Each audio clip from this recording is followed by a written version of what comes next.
ڈیرہ اسماعیل خان میں کوہ سلیمان کے جنگلات میں آگ لگ گئی۔ پہاڑ کے دامن میں 4 مختلف مقامات پر آگ لگی ہوئی ہے۔ مقامی ذرائع کے مطابق آگ کے شعلے تحصیل ہیڈ کوارٹر درزندہ سے دیکھے جا سکتے ہیں۔ آگ گزشتہ چند گھنٹوں کے دوران کئی کلومیٹر تک پھیل چکی ہے۔ آگ سے زیتون، چلغوزے، نشتر اور گرگرے کے قیمتی درختوں کو نقصان پہنچ سکتا ہے۔ پاکستان کا شام میں وحدت اور علاقائی سالمیت کو یقینی بنانے کے لیے نمائندہ طرز حکمرانی کا مطالبہ۔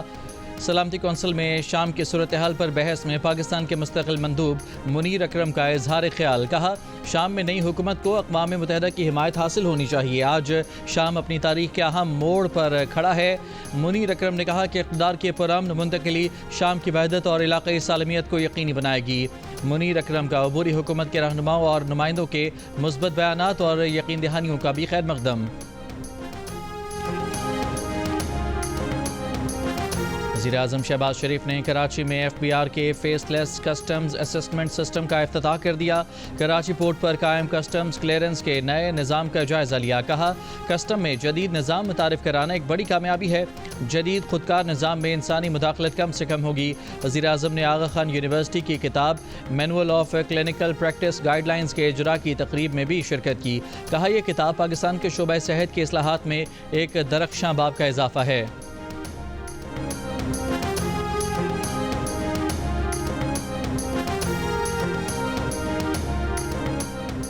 ٹیکس سلیبز کاروبار اور سرمایہ کاری کو چلنے نہیں دے رہے، مگر آئی ایم ایف سے کیے گئے وعدے نبھانے ہوں گے۔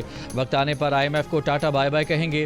وزیر اعظم شہباز شریف کا پاکستان اسٹاک ایکسچینج کراچی میں خطاب۔ کہا، شرح سود 13% پر آ گئی ہے، چاہتے ہیں کہ یہ 6% پر آ جائے۔ امید ہے اسلام آباد ایئرپورٹ کی آؤٹ سورسنگ کا عمل 1-2 دن میں مکمل ہو جائے گا۔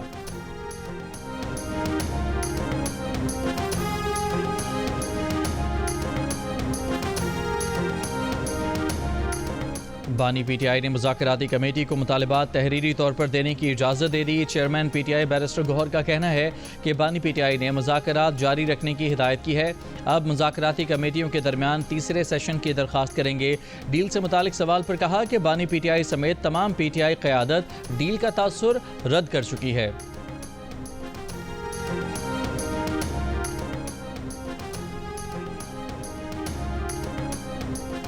پی ٹی آئی مذاکراتی کمیٹی کی بانی پی ٹی آئی سے ملاقات کا وعدہ پورا نہیں کر سکے۔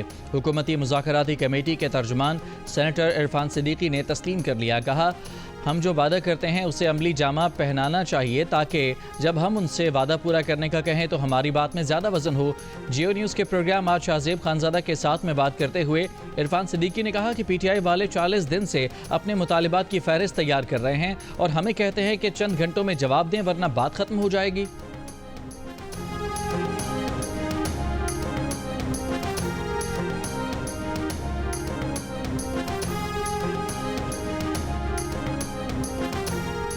امریکی شہر سانتا مونیکا میں موجود پاکستانیوں سے رابطے میں ہیں۔ کیلیفورنیا میں پاکستان کے قونصل جنرل عاصم علی خان کی جیو نیوز سے گفتگو۔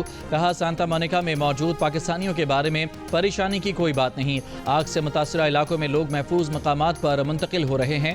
اس وقت لاس اینجلس کے مضافات میں 4 مقامات پر آگ لگی ہوئی ہے۔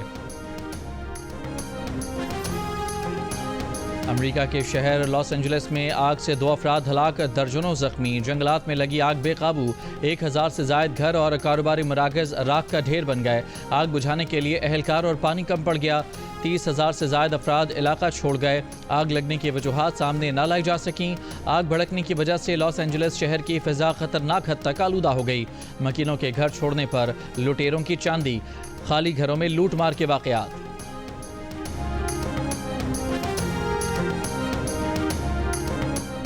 ضلع کرم میں 3 ماہ بعد اشیاء خورنوش سے بھری 75 چھوٹی بڑی گاڑیوں کا قافلہ پارا چنار پہنچ گیا۔ پی ڈی ایم اے کی 10 گاڑیاں امدادی سامان لے کر بگن پہنچ گئیں۔ قافلے کے پرامن طور پر کرم پہنچنے پر عوام نے خوشی کا اظہار کیا۔ ڈپٹی کمشنر کرم اشفاق خان نے کہا کہ قافلے کا امن سے پارا چنار پہنچنا خوش آئند ہے۔ کئی سال سے زیر التواء کراچی سے سکھر موٹر وے کی اسی سال تعمیر ہوگی۔ وفاقی وزیر مواصلات عبدالعلیم خان کی خصوصی اجلاس میں کراچی سے سکھر تک موٹر وے کی تعمیر شروع کرنے کی ہدایت۔ کہا، سندھ حکومت کو ابھی اس موٹر وے کی تعمیر میں شامل ہونے کی دعوت دیں گے۔ موٹر وے کا آغاز کراچی پورٹ سے ہوگا اور اس کو سکھر موٹر وے سے منسلک کیا جائے گا۔ اگلے 25 سال میں یہ موٹر وے حکومت کو 300 ارب روپے منافع کے طور پر دے گی۔ کراچی میں انٹر بورڈ کے تحت ہونے والے امتحانات میں کم نمبر حاصل کرنے والے طلبہ کا کراچی پریس کلب کے باہر احتجاجی مظاہرہ، نتائج درست کرنے کا مطالبہ۔ طلبہ نے مطالبہ کیا کہ ایسی کمیٹی بنائی جائے جس میں والدین بھی موجود ہوں۔ بند کمروں میں کی جانے والی اسکروٹنی نہیں مانتے۔ طلبہ نے الزام لگایا کہ انٹر بورڈ والے رشوت طلب کرتے ہیں۔ چیئرمین انٹرمیڈیٹ کا انٹر بورڈ کے نتائج سے غیر مطمئن طلبہ کے تحفظات دور کروانے کی یقین دہانی، امتحانی کاپیاں دکھانے کا بھی اعلان۔ جیو نیوز سے گفتگو میں کہا کہ جن بچوں نے اسکروٹنی کے لیے اپلائی کیا ہے، اگر وہ دوبارہ نتائج سے مطمئن نہ ہوئے تو وہ اپنے پروفیسر یا والدین کے ساتھ آ کر امتحانی کاپی بھی دیکھ سکتے ہیں۔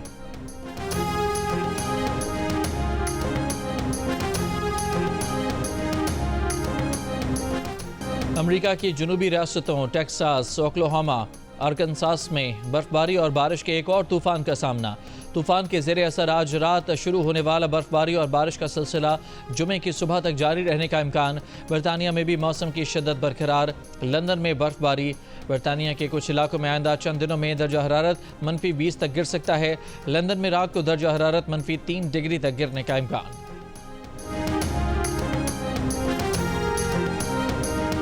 غزہ پر اسرائیلی حملے جاری۔ منگل سے اب تک مزید 60 سے زیادہ فلسطینی شہید۔ اسرائیلی طیاروں کا شجاعیہ میں مواصلاتی کمپنی پر فضائی حملہ۔ ٹاور پر کام کرتے 4 ملازمین شدید زخمی۔ مقبوضہ مغربی کنارے میں اسرائیلی فوج کی فائرنگ، 2 بچوں سمیت 3 فلسطینی شہید۔ حماس کی جوابی کارروائی میں ٹینک تباہ، 2 اسرائیلی فوجی ہلاک۔ غزہ پٹی میں 2 اسرائیلی یرغمالیوں کی لاشیں بھی برآمد۔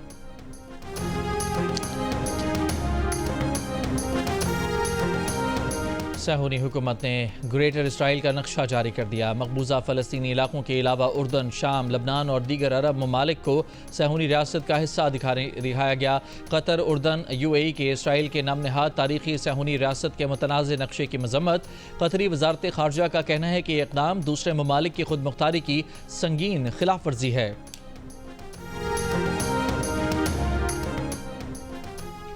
چیمپئنز ٹرافی کے لیے ICC وفود کی پاکستان آمد کا سلسلہ جاری۔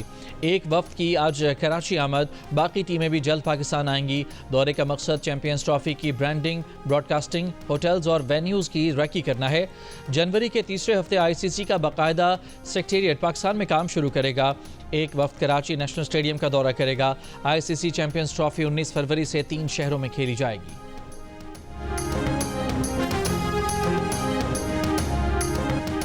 پاکستانی بیٹر سائم ایوب کا لندن میں پہلا چیک اپ مکمل۔ ٹخنوں کے مسائل کے ماہر نے معائنہ کیا۔ صبح ایک اور معائنہ شیڈیولڈ ہے۔ سائم ایوب جنوبی افریقہ کے خلاف کیپ ٹاؤن ٹیسٹ کے دوران انجری کا شکار ہوئے تھے۔ چیمپئنز ٹرافی کے عبوری اسکواڈ میں سائم کی شمولیت کا فیصلہ برطانوی ڈاکٹرز کے مشورے کی بنیاد پر ہوگا۔